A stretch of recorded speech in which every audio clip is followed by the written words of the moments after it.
বাগানের টানা 3টে ম্যাচ হার, ড্র ড্র এবং জামশেদপুর ম্যাচটা প্রায় জেতা অবস্থায় থেকে শেষ মিনিটে গোল খেয়ে ড্র করা। ম্যাচটা কিরকম দেখলেন? ম্যাচটা নিয়ে যদি কিছু মানে কি বলবেন? ম্যাচটা দেখে কি মনে হলো? কোন জায়গায় ভুল এত হচ্ছে এত মোহনবাগানে? এত গোল মিস করলে হবে না, এইসব ম্যাচে আর এত গোল মিস করলে হবে না। তারপরে ডিফেন্সের বিরাট ভুল, 90 মিনিটের পর এক্সট্রা টাইমে গোল খাচ্ছি। এত দামি ডিফেন্স, গত 2 বছর আগে এরাই তো খেলেছে ডিফেন্স নিয়ে। হ্যাঁ। সুতরাং নতুন এসছে মেহতাব সিং, কিন্তু ডিফেন্সের আবার মনে হচ্ছে যে দুটো স্টপার যে আউটস্ট্যান্ডিং খেলেছিল, সেই স্টপাররাও কিন্তু আমার মনে হচ্ছে সেই ফিটনেস লেভেল নেই। আমি জানি না লিবরো। তারপরে সবচেয়ে বড় জিনিস, উনি এত টিম চেঞ্জ করছে, প্রথম করছে ইস্টার্ন কোলাসে এবং মন্দিরকে বসিয়ে রাখার কোনো যুক্তিই নেই। এই ওরা যা উইং প্লে করে, সেই উইং প্লেটা ওরা তো বুঝতেই পারছে না যে আমি খেলবো কি খেলবো না। এত আর তারপরে আবার রবিনসন না কি নাম আছে, আবার ওকে একটুও ভালো লাগে রফসান। না। রবসানও আবার আবার খুব একটা আহামরি করে। তারপরে তোমার কামিংসও সব বডি ওয়েট বেড়ে গেছে। সুতরাং ফিটনেস যদি না বাড়ায়, হ্যাঁ, তাহলে কিন্তু এই মোহনবাগান ক্লাবকে চ্যাম্পিয়ন হওয়া খুব মুশকিল আছে, এটুকু বলতে পারি। আচ্ছা।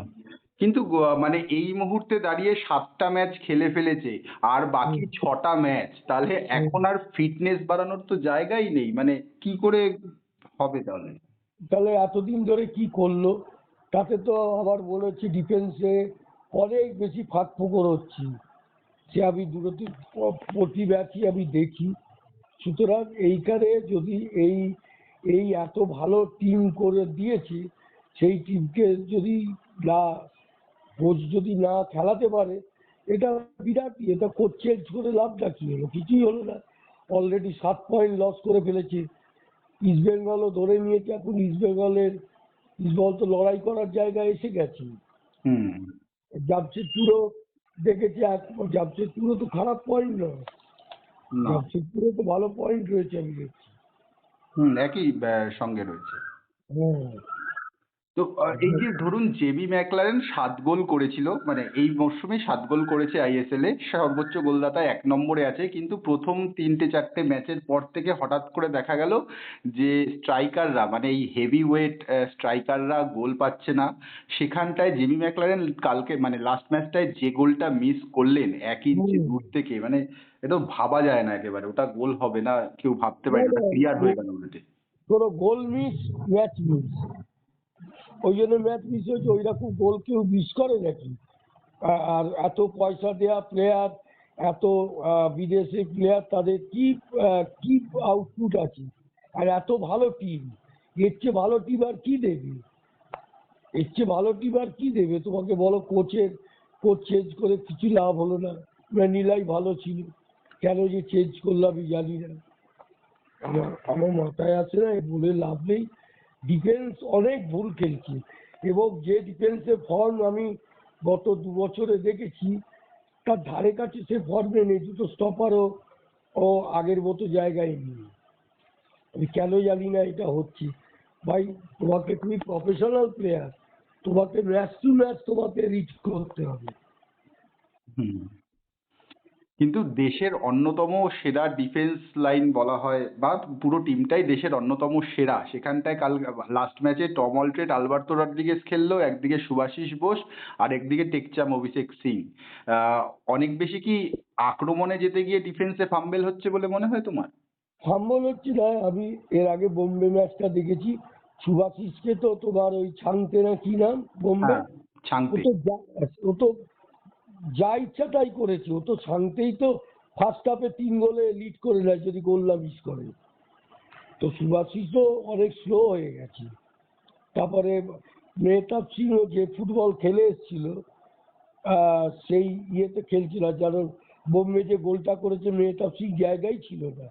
আমি জানি না ভাই, বলে লাভ নেই। আমি বললে এরা খারাপ পাবে। সুতরাং এদের বলে লাভ নেই। এরা প্রচুর পয়সা পায়, কিন্তু লোককে আনন্দ দিতে পারে না, এটুকু বলতে পারি। হুম। মানে একটা টিম দেখুন, মোহনবাগান যে টিম অলমোস্ট অন্যান্য টিমের থেকে এই টিমটা একটা সেট টিম। গত মরশুমে যে ফুটবল যে ঝাঁজ আমরা দেখলাম তাতে দু হ্যাঁ। একটা ইনক্লুশন হয়েছে আর একটা গ্রেগ স্টুয়ার্ট চলে গেছে। এতটা হুম। মানে তারতম্য কি করে হচ্ছে বলে মনে হয় আপনার? আমার মনে হচ্ছে যে ফিটনেসের অভাব আছে, আরো বেশি আবার ফিট লাগেনি। গত 2 বছরে যে প্লেয়াররা দৌড়েছে, একটা গোল খেলে মনে হতো মোহনবাগান এই গোল শোধ করে দেবে এবং লিড নিয়ে নেবে। এবার কিন্তু তাই, এক গোলে জিতছো তুমি, 90 মিনিটে তুমি তুমি ওই সময় ডিফেন্সকে তুমি সংঘবদ্ধ করবে না? তখন তো অ্যাটাকে যাওয়া উচিতই হয়নি। বল ক্লিয়ার করে দাও, 4-5 মিনিট বাকি আছে, তুমি কিছুই করলে না। আমি জানি না কোচ কি করছে ভাই, আমি আর কি বলবো। আর দিমিত্রি পেট্রাটস তাকে সেকেন্ড মানে চেঞ্জে 70 মিনিটের পর নামানো হলো। তো গ্রেগ স্টুয়ার্ট যে জায়গাটায় খেলতেন সেই জায়গায় কখনো দিমি, আবার আগের ম্যাচে শুরু থেকে রবসানকে খেলালো। তো কাকে বেশি তোমার চোখে ধরলো, রবসান না দিমি? কে ফিট ইন করছে ওই জায়গাটা বলে তোমার মনে হয়? রবসানকে আমার খুব একটা ভালো লাগেনি, আমি তোমায় বলছি। অনেক ঢাকঢোল পিটিয়ে এনেছে, ওদের চেয়ে বরঞ্চ ওই রবসানকে বসিয়ে এদেরই খেলা নিয়েছে।